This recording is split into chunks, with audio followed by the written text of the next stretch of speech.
Hi, so our chosen topic is orthogonal trajectories. A few applications of orthogonal trajectories are graphing the trajectory of a particle through magnetic field lines, and by determining the trajectory, you can use electrical and magnetic data to create meteorological maps. Another is the graphing of vibrational waves that propagate through structures that may damage it, to prevent said damage. So, the idea behind orthogonal trajectories. These are the curves or graphs that when they intersect a certain predetermined curve, their intersection will always be perpendicular to that curve. On the next slide, a sample of our orthogonal trajectory is given. As observed in the graph, there are 4 black lines and a single red line. All the black lines intersect the red line, and the intersection of these black lines and the red line are perpendicular to each other.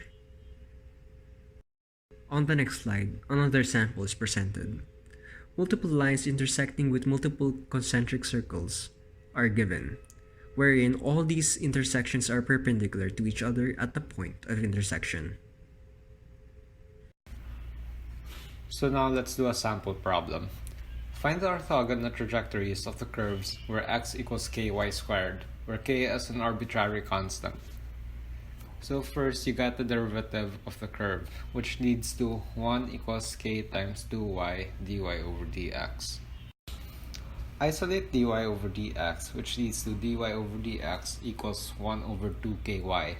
Then you express k in terms of x and y, which is k equals x over y squared. Then you substitute k in dy over dx, which leads to dy over dx equals y over 2x. Then you get the negative reciprocal of the slope to get the slope of the perpendicular curve, which results in negative 2x over y. Now perform variable separable on the differential equation dy over dx equals negative 2x over y, which results in y dy equals negative 2x dx. Then you integrate the slope of the perpendicular curve to get the equation of the orthogonal trajectory, which results in y squared over 2 equals negative x squared plus c. Then you isolate c to the right side. Then you divide both sides with c, which results in the equation x squared over c plus y squared over 2c equals 1.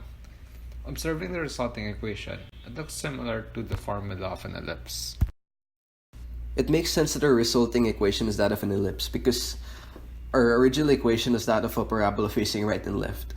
Substituting k and c for both equations yields us with any size of parabolas or ellipses that are always perpendicular towards each other on the intersection points.